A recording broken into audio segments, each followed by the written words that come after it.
There are stories the West never put in newspapers, not because they weren't worth telling, but because the people who needed to bury them were the very same people who owned the printing presses. This is one of those stories. A widow, a ranch, 3 men who rode in carrying legal papers and iron confidence, and a silence so absolute, so deliberate, so completely devastating that those 3 men left without their horses. Stay with me, because by the time this is over, you're going to understand something about what real courage looks like. And it doesn't always come dressed in a duster coat with a 6-shooter on each hip. Sometimes it wears a plain cotton dress and says nothing at all.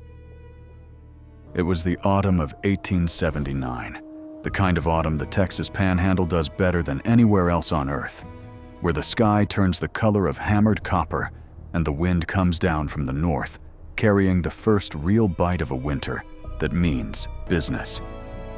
The Calloway Ranch sat at the edge of a valley that had no name on any map.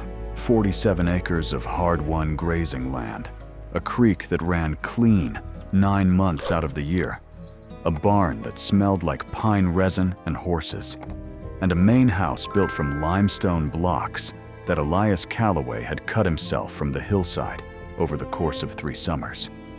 Elias had been dead for 8 months. Fever, the kind that came in fast and left nothing behind but a body, a deed, and a woman named Clara, who'd spent the last 2 decades learning how to survive every single thing this land threw at her. Clara Calloway was 42 years old. She had hands that showed it, calloused, scarred, the kind of hands that had pulled calves in the middle of the night and mended fences in January wind. Her hair was dark going to silver, kept up in a practical braid because there was no one left to keep it up for, and she didn't have time to pretend otherwise. She had a daughter, Nora, who was 17, old enough to work the land, young enough to still believe things would get better. She had a ranch hand named Virgil, 61 years old, half deaf in his left ear from a powder explosion back in the war, fiercely loyal to Clara in the way that only people who've shared genuine hardship can be loyal to each other. And she had 23 head of cattle, a vegetable garden that punched above its weight, and a legal deed to 47 acres of Texas that no one was going to take from her without a fight. The fight, as it turned out, was already on its way. His name was Roland Hatch. If you've ever wondered what a man who is absolutely certain he is going to win looks like before the contest has even started, Roland Hatch was that man, crystallized. He owned the Hatch Land Company out of Amarillo. He had a lawyer named Silas Pruitt, who wore suits that cost more than most families' yearly food budget, and carried a leather satchel full of documents that were technically legal, but morally about as sound as a 3-legged horse on whetstone. And he had his eye on the Calloway Valley. See, what Clara didn't know, what nobody in that valley knew yet, was that a railroad survey crew had passed through 6 weeks before Elias died. They'd done their measuring quietly, marking survey stakes in the creek bed, noting the lay of the land, the grade of the hills, the proximity to a supply route that was already half built. The valley where Clara raised her cattle was directly in the path of the Panhandle Southern Railway's proposed spur line, a spur line that, once built, would make whoever controlled that valley extraordinarily valuable to the company. Roland Hatch had a contact inside the survey company. He'd known about the route for 4 months. He had already purchased 3 other properties along the projected path, one from a farmer who needed cash desperately, one from a widow who didn't understand the papers she was signing, and one from a man who later claimed he was told the land was being purchased for a church. Clara Calloway's 47 acres were the last piece he needed. The problem was, Clara Calloway was not the farmer who needed cash. She wasn't the widow who didn't understand the papers, and she was most certainly not the man who thought he was selling to a church. Hatch knew this. He'd asked around. The responses had been consistent and somewhat alarming for his purposes. Clara Calloway? She's sharp as a hawk. Reads everything twice. That woman? She won't sell what her husband built. Not for anything. You best go ready for a no, Mr. Hatch. And I mean a firm one. This had not deterred Roland Hatch. It had, instead, made him more creative. Silas Pruitt arrived in town, the small settlement of Caldwell Crossing, population 212, on a Tuesday morning in late October, which is how you know something was being planned. Nobody drove 4 hours from Amarillo on a Tuesday, unless they had a purpose they didn't want a lot of witnesses to. He met with the county clerk. He met with the circuit court judge, a man named Aldous Freen, who had known Roland Hatch for 20 years and owed him a favor that had never been explicitly called in, but had been quietly hanging in the air between them like smoke. What Pruitt produced over the next 3 days was a document that was genuinely impressive in its constructed complexity. It was a lien notice, technically. Elias Calloway, it alleged, had taken a loan of $500 in the spring of 1877 from a lending institution called the Continental Agricultural Bank, which was a real institution, or had been, before it quietly ceased operations in 1878. The loan had been secured against the ranch property. The loan had not been repaid. Interest had accrued. The total now owed, with compounding interest at a rate that Pruitt had selected with obvious care, was $840. If the debt was not settled within 30 days of formal notice, the lien holder, who was, through a chain of paper transfers that took a trained eye to follow, ultimately Roland Hatch, had the right to initiate foreclosure proceedings. It was elegant. It was almost airtight. It had one flaw, which we'll get to. But the plan was not to go to court. The plan was never to go to court. Courts take time. Courts create records. Courts occasionally produce unfavorable results. The plan was to go to Clara Calloway directly, show her the document, impress upon her the legal weight of it, and give her the opportunity to sell at a price that was about 40% of what the land was actually worth, rather than face the alternative. It was the kind of offer that was designed to feel like mercy. Roland Hatch sent 3 men to deliver it. Now here's where I need to stop for a moment and ask you something.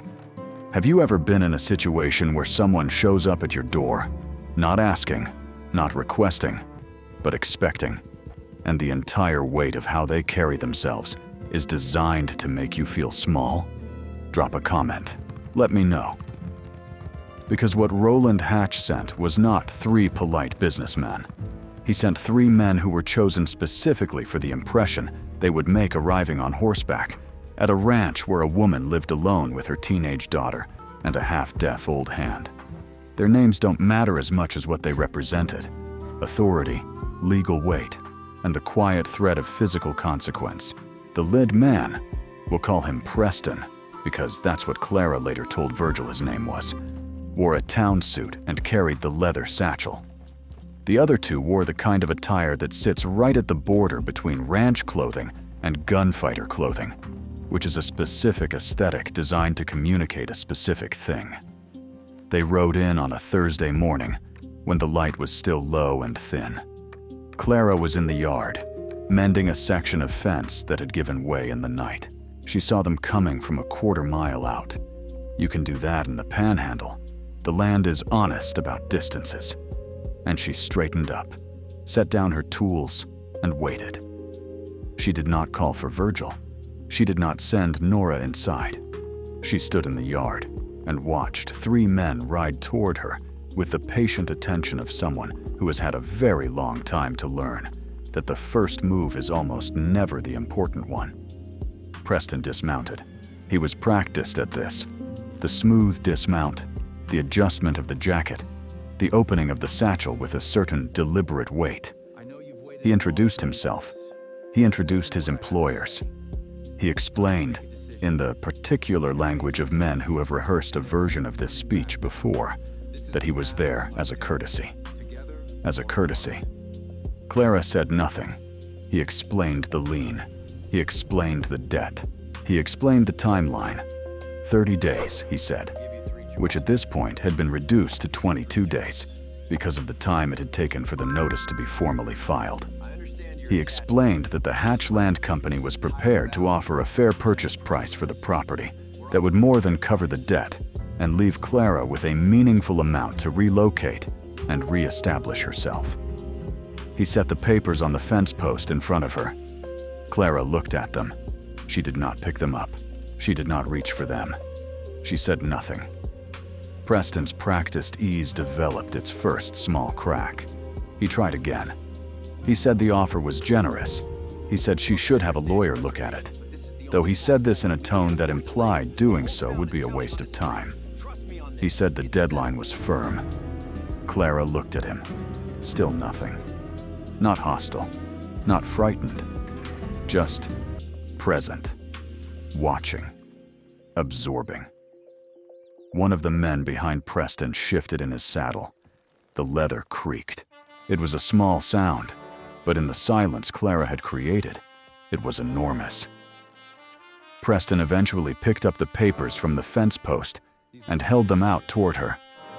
Clara took a single step back, not retreating, just creating distance between herself and the document. And then she spoke. 2 words. Good day. That was all. Preston tried a 3rd time. He mentioned the judge's name. He mentioned the word foreclosure again, with extra deliberate weight. He mentioned that this was the kind of situation that could become very complicated, very quickly, for a woman in her position. Clara turned and walked back toward her house, without hurrying, without looking back, and went inside. She did not slam the door. She closed it softly. The 3 men stood in the yard for a moment that stretched into the particular kind of awkward silence that comes when a plan that assumed compliance meets its first real obstacle. And then they left. On foot? No, not yet. That comes later. I promise you it comes later. But they left without the signature, which they hadn't anticipated, and they rode back to Caldwell Crossing with the specific discomfort of men who had been made to feel small by a woman who never raised her voice. What happened next is where this story becomes something else.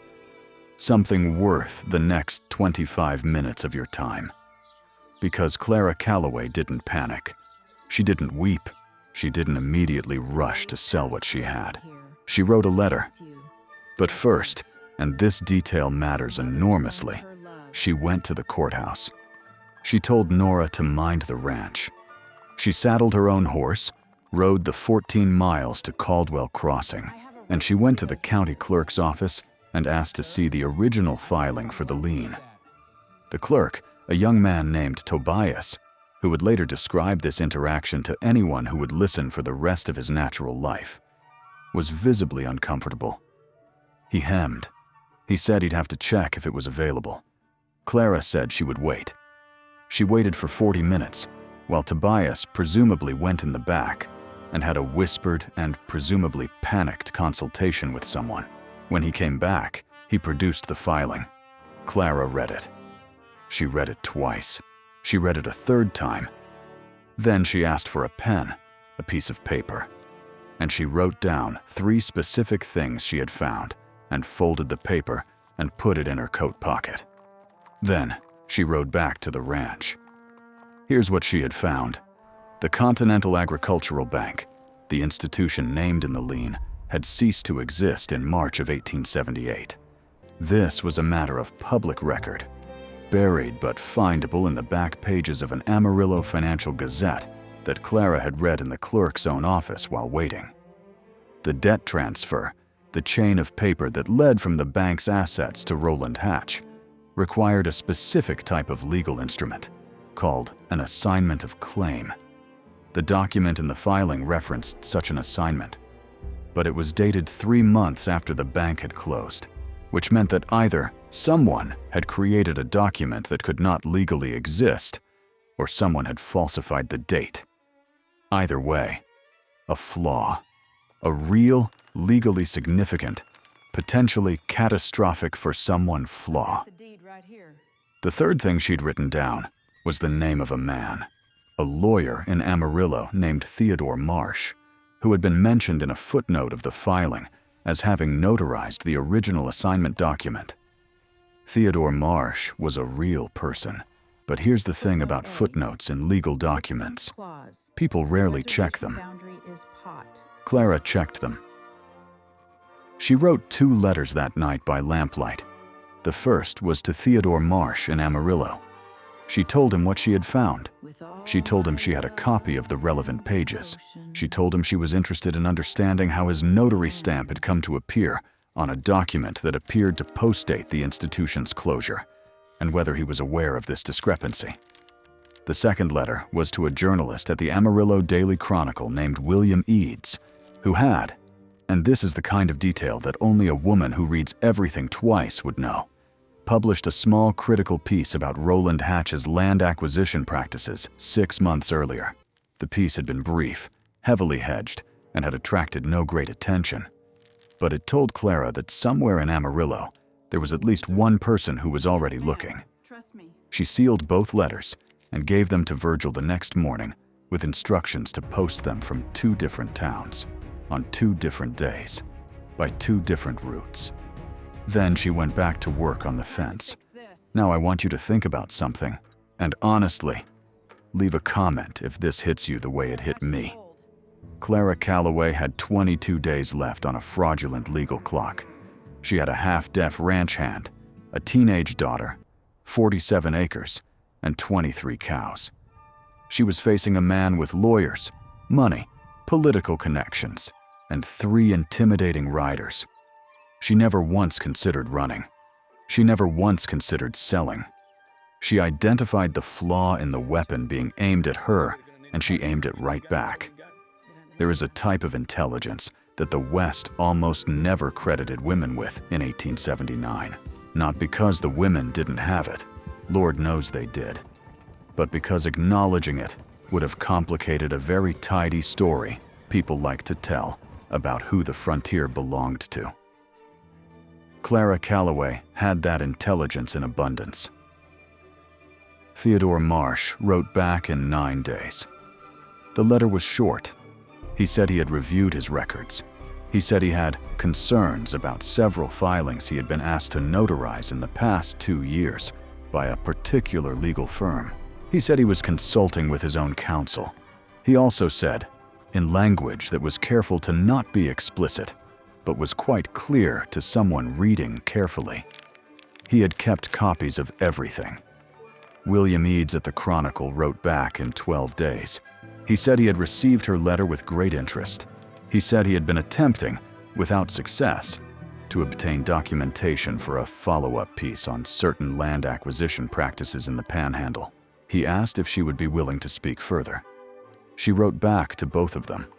More letters. Virgil continued writing 2 different routes. Meanwhile, and this is the part of the story that tends to get left out because it doesn't fit the dramatic single-moment narrative, Clara also hired a lawyer, not in Amarillo, not anywhere near Hatch's sphere of influence. She hired a lawyer named Renata Osgood out of Lubbock, a woman of 50 who had been practicing law for 20 years, despite every institutional effort to prevent her from doing so, and who had a particular reputation for taking cases that other lawyers found inconvenient. The fee was money Clara did not comfortably have. She paid it. Renata Osgood arrived at the Calloway Ranch on a Wednesday, 4 days before the lien deadline, driving a buggy that looked like it had survived multiple catastrophic weather events and was better for it. She was tall, angular, perpetually squinting in the way of someone who spends a lot of time reading in poor light, and she immediately asked Clara for the kitchen table and 4 hours of uninterrupted work. Nora made coffee. Virgil found reasons to be near the kitchen door, and Renata Osgood went through every document Clara had gathered with the methodical attention of someone disassembling a clock to find the broken gear. She found the same 3 things Clara had already found. She found 2 more. The 4th, the loan amount, $500, was cited as a specific transaction in the lien filing, including a date and a transaction number. Renata cross-referenced this against the Continental Agricultural Bank's final published statement of accounts, which she had somehow obtained. The transaction number did not appear. The fifth, the notarization. Theodore Marsh's stamp appeared on the document, but Marsh's registered notary jurisdiction, at the time the document was dated, did not include the county where the document claimed to have been executed. Jurisdictional error. Small, technical, devastating. Renata looked up from the table. "Mrs. Calloway," she said, "someone built this to work against a woman who would be too frightened to look at it closely." Clara looked at her. "They made a mistake," she said. "Several," said Renata. "Shall we correct that misunderstanding?" They filed a response with the circuit court. 3 days before the deadline, the response challenged the lien on 5 specific grounds. It named the discrepancies. It cited the specific sections of Texas property law that had been violated. It requested an immediate injunction against any foreclosure proceedings pending judicial review. It also, and this was Renata's particular touch, included a sworn affidavit from Theodore Marsh, who had by this point fully understood what position he was in and had decided that cooperating proactively was significantly better for him than waiting. The injunction was granted by a different judge, not Aldous Freen, a circuit judge named Pemberton, who had no known relationship with Roland Hatch, and who, it later emerged, had been looking for a reason to involve himself in Hatch's affairs for quite some time. No, 3 men rode onto her ranch a second time. Same men, same horses, different energy entirely. It was a Monday morning, 9 days after the injunction. The case was already attracting attention. Eads at the Chronicle had published a preliminary piece that named names without quite having enough documentation to be fully explicit, but was pointed enough that people in Amarillo were talking. Preston rode in first. He dismounted with considerably less practiced ease than before. He did not open the satchel. He said that the Hatch Land Company was prepared to withdraw the lien notice and to consider the matter closed, and that there might be some interest in discussing alternative arrangements at some future point. Clara listened to this. She had come out of the house again. Nora was visible in the doorway. Virgil was near the barn with his back turned, but his posture making it absolutely clear he was listening to every word. When Preston finished, Clara was quiet for a moment. Then she said, and this is what Virgil later described to anyone who asked, and what Nora remembered verbatim for the rest of her life. She said, "Take the lien, take your withdrawal, and tell Mr. Hatch that if I find so much as a survey stake on my property in the next 20 years, I will make what I already have significantly worse for him." Preston said he would relay the message. Clara said, "You will. Leave your horses." There was a silence. "I beg your pardon," said Preston. "Your horses," said Clara. "Leave them. I'm keeping them as security against any future misunderstanding. You can retrieve them when Mr. Hatch has signed a formal withdrawal with the court. Until then, I know where they are, and he knows where they are, and everyone involved understands that I am serious." This was not strictly legal. Renata Osgood, whom Clara had consulted the previous evening, had told her as much. Clara had listened carefully, and then asked whether it was the kind of thing a judge was likely to prosecute enthusiastically. Renata had said, "Not if the horses are well cared for, and the man has already been caught trying to defraud you." Preston and the 2 other men walked back to Caldwell Crossing, 14 miles, in October. The horses were well cared for. They ate better that week than most of the cattle. Roland Hatch signed the formal court withdrawal 6 days later. The lien was dissolved. The injunction remained technically in place for an additional 30 days as a precautionary measure. The 3 horses were returned by Virgil, who led them into town with a certain quiet satisfaction and tied them at the post outside the saloon, where Preston and his companions had apparently taken up temporary residence and were not yet ready to ride back to face their employer. Now here's what happened after, and I want you to stay with me for this part, because this is where the story becomes something more than just a satisfying reversal. Clara Calloway did not sell the ranch. Not then. Not for 12 years. The railroad spur was built. It ran through 2 other properties. One's Hatch had already purchased, and bypassed Clara's Valley by a distance of about 1.5 miles. The Calloway land was never quite on the spur line, which meant it was close enough to benefit from proximity, but not so close that it became industrial. This turned out to be better. The families that had sold to Hatch found their land absorbed into a railroad right-of-way. The payments had long since been spent. What they had was a memory of the land, and a modest sum that had not gone as far as they'd hoped. Clara had her 47 acres.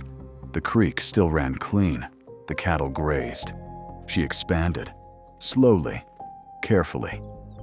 Nora turned 18, then 19. She stayed. She learned the land the way her father had taught it to her mother, and the way her mother had held it through a crisis that would have broken most people twice over. Virgil worked the ranch for another 8 years before his knees gave out entirely, at which point Clara paid for him to move into a boarding house in town and checked on him every 2 weeks, with regularity that was, by all accounts, the kind of reliability that makes a man feel genuinely cared for. Renata Osgood took on 3 other cases within the following year that bore a striking structural similarity to Clara's: fraudulent liens, conveniently timed legal notices, documents with technical flaws that preyed on people without the resources to find them. She won 2 and settled 1 on favorable terms. William Eads published a full, exhaustively documented piece in the Chronicle in the spring of 1880. It named names. It cited documents. It traced the chain of fraudulent transfers through 3 counties. Roland Hatch did not go to prison. Men of his standing in 1880 rarely did. But the Hatch Land Company was reorganized under new leadership within 2 years, and Roland himself retreated to an estate outside Amarillo, where he spent considerable time attempting to be seen as a philanthropist, which is what men in his position do when the other options close off. Judge Aldous Freen retired shortly after the case and did not seek reappointment. The circumstances of this retirement were never made formally explicit. Silas Pruitt moved to New Mexico, where he took up a different kind of legal practice and maintained, by all accounts, a notably lower public profile. Theodore Marsh continued notarizing documents and became somewhat famous in legal circles for his extremely meticulous attention to jurisdictional boundaries, a reputation that apparently cost him some business, but let him sleep considerably better. And I need to stop here for a moment, because there's a question I want to ask you, and it's not rhetorical.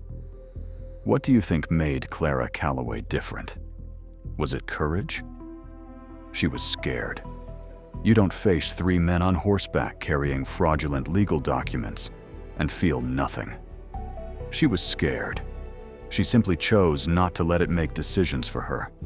Was it intelligence? Absolutely.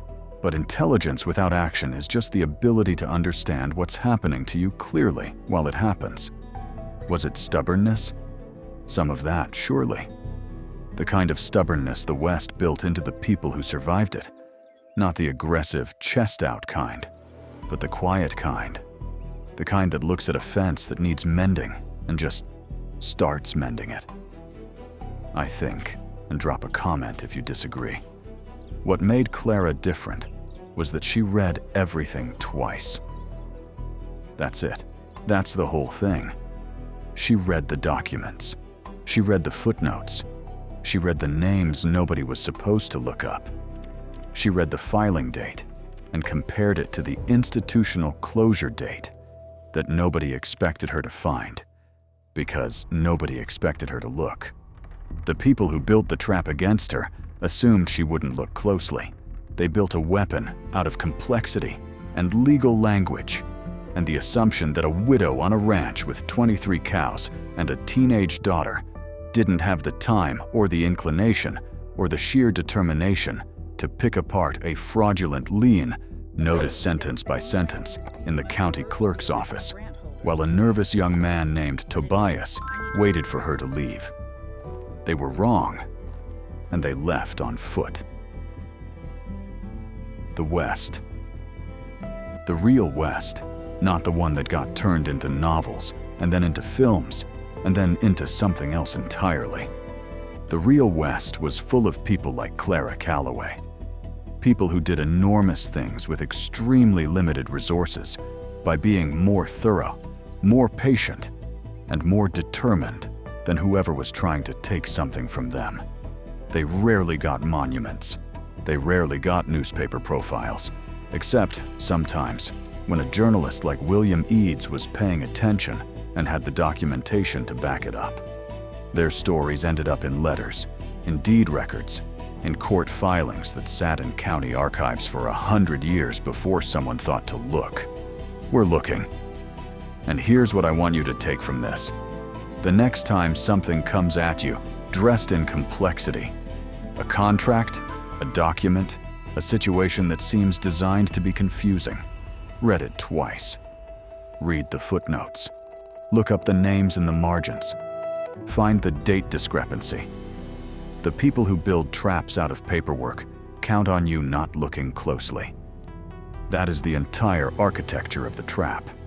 Take away the assumption of inattention, and the whole thing falls apart. Clara Calloway knew this. She'd learned it from a lifetime of building and keeping something in a landscape that was constantly trying to take it away. 3 men rode onto her ranch.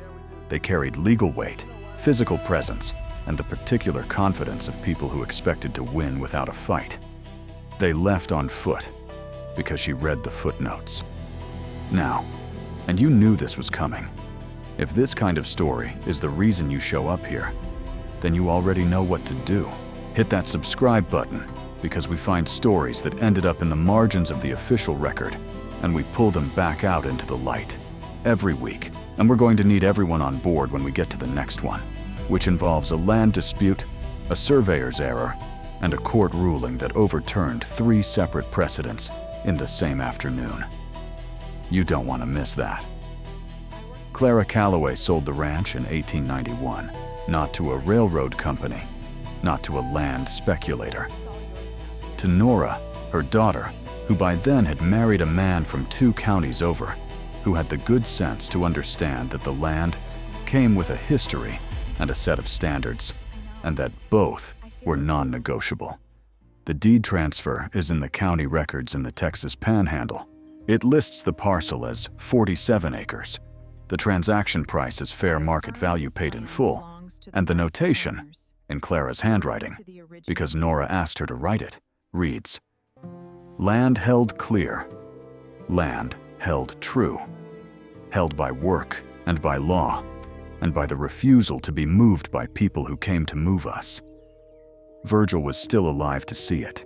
He described it as the best day he'd had since the war. Clara lived to 78. She died in her daughter's house, technically her old house, since she'd stayed on, in the spring of 1915, in a bedroom that still smelled faintly of the pine resin and limestone dust that Elias had brought in from the hillside. The fence she'd been mending when 3 men rode in was still standing. It had been repaired and extended and repaired again, but the original corner posts were hers. That's what permanence looks like in the West. Not a monument, not a newspaper story, a fence that's still standing. What's the most impressive act of quiet defiance you've ever witnessed? Not the loud kind, the quiet kind. The kind that doesn't raise its voice but absolutely refuses to move. Tell me in the comments. I genuinely want to read them. The stories in this series are artistic reconstructions created by artificial intelligence, developed independently and with the purpose of entertaining and adding something of value. The figures, places, events, and situations depicted are fictional and exist as creative works. For accurate historical records of frontier land law, Texas property history, and the documented stories of women in the American West, please consult academic sources, state historical archives, and university research collections. What you've seen here is a story built in the spirit of history. The truth, as always, is worth looking up for yourself.